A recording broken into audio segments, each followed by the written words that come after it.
Hello and welcome to Dawn of War Weekly, powered by PC Gamer. I'm Simon Miller and we're coming to you at a hugely exciting time for Dawn of War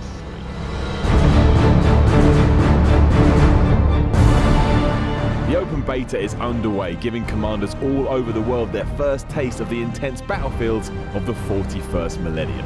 Right now, Orc, Eldar and Space Marine armies are tearing each other apart with the biggest units the series has ever seen, in the biggest battles the series has ever seen. So this week, we're here to bring order to the chaos. We've played the game, spoken to Relic Entertainment, and have come up with some top tips to help you secure victory for your faction. But to share that knowledge, we need expertise. We need a man that knows his Gork from his Mork, and that man is Chris Thurston. Hello Simon, how are you? I'm gutted, Chris. I'm gutted that I'm not kicking face in Dawn of War 3 right now, but I want to get off to a winning start, so teach me. Multiplayer is a huge part of Dawn of War 3. Power Core is a deep, complex mode. It's really exciting to see the community get to grips with it for the first time, to start exploring the crazy units and skill combinations that make each army unique. However, there are some things you really need to know if you haven't played Dawn of War or another Relic Entertainment RTS before. We can get on to factions, heroes, and elite units later. First, I'd recommend picking the army that appeals to you. Pick some heroes and elite units that seem cool, and get stuck in and start having fun with them. Try 2v2 or 3v3. One-on-one games can be quite punishing to start with. Got it. Jump in, start killing things. Right. Now, in Dawn of War 3's multiplayer mode Power Core, your opponents will have a shield generator, which protects a turret, which guards the power core that you need to destroy to win the game. You're going to want to tackle the shield generator, turret, and the power core in that order. That's your long-term mission. Should I go out and attack them right away? There are more important things to think about at the start of the game. My first tip of the day is grab resource points aggressively. In other RTS games, you might have minerals or a resource near your base that you just mine for points. In Dawn of War 3, there are resource points scattered all over the map. If you want requisition to buy units, you want to go and get them right away. Send out some basic units and start capping, and be aware that every one you capture denies your opponent those resources. Some factions are better than others at doing this. Eldar are fast and quite strong against basic Orc troops, so you can harass their early units, potentially bully them off resource points, and get an early requisition advantage. I gather resource points can be upgraded to produce requisition or power. What should I be focusing on?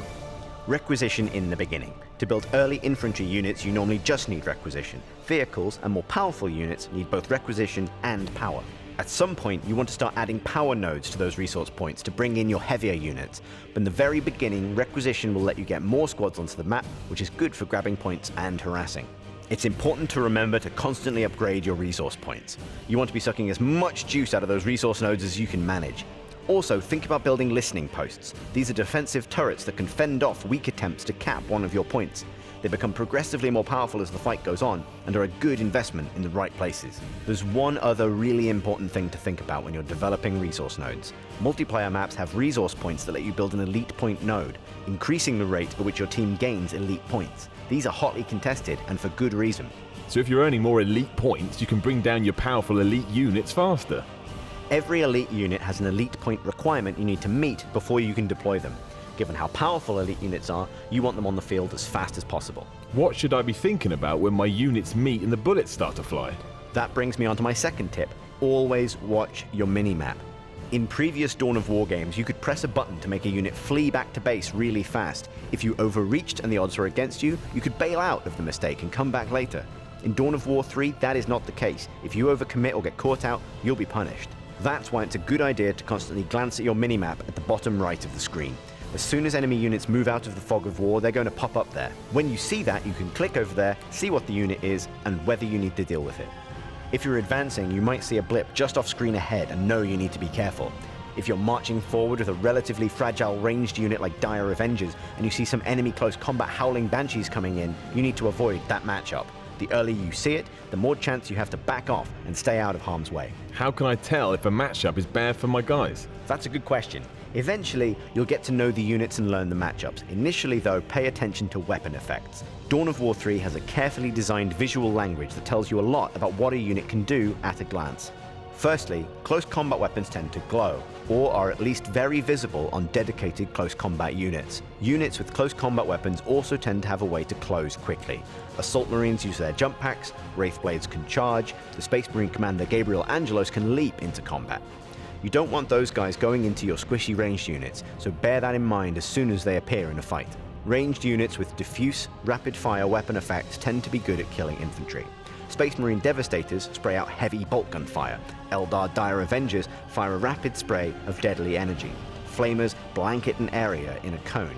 If you see these effects, be aware that they can mince your infantry, but probably won't do too much to a tank.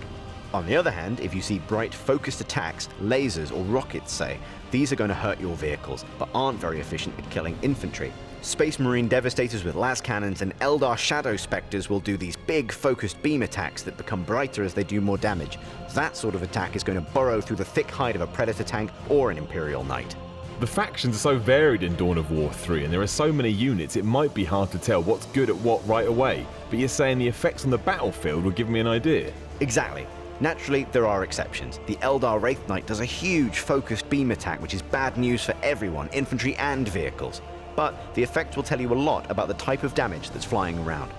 Got it. So I've gone out and grabbed some resources, I'm watching my mini-map and picking my fights, I'm getting my infantry out the way of fire and taking out the guys with big lasers threatening my vehicles. Is there anything else that can give me an advantage in the thick of a fight?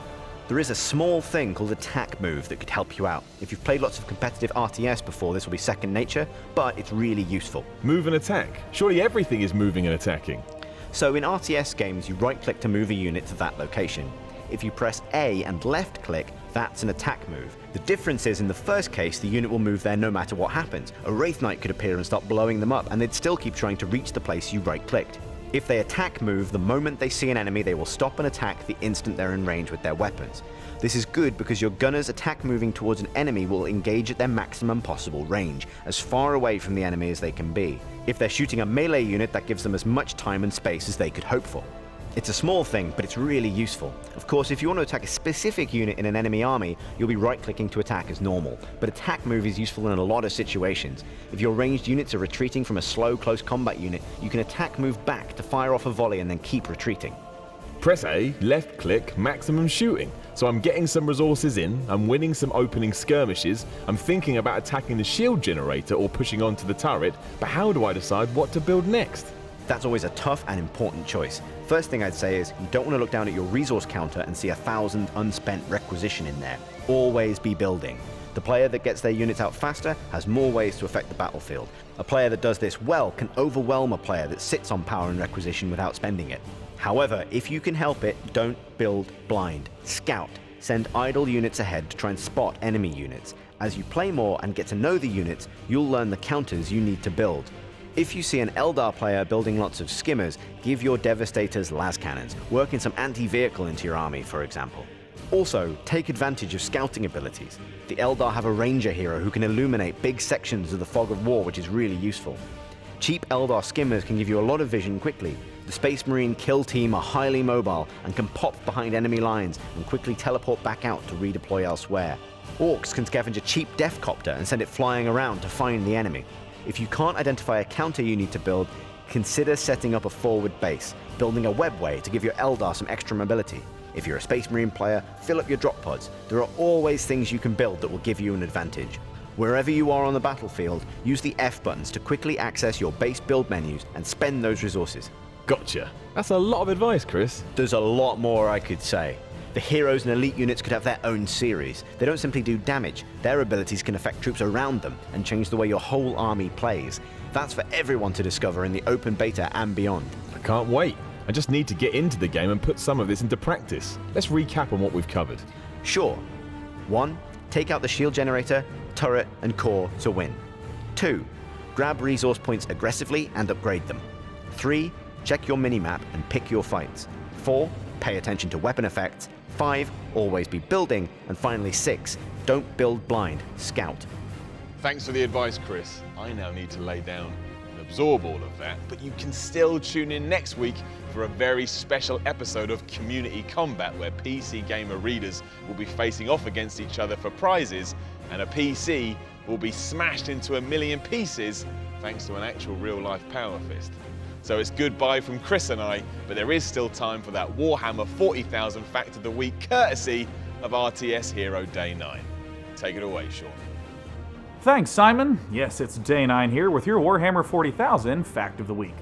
Did you know that orcs believe that painting vehicles red makes them go faster? Nobody knows why, but this sometimes actually works. Give it a try in Dawn of War 3's Army Painter. You never know. That's all for now. Look out for another episode of Dawn of War Weekly next week.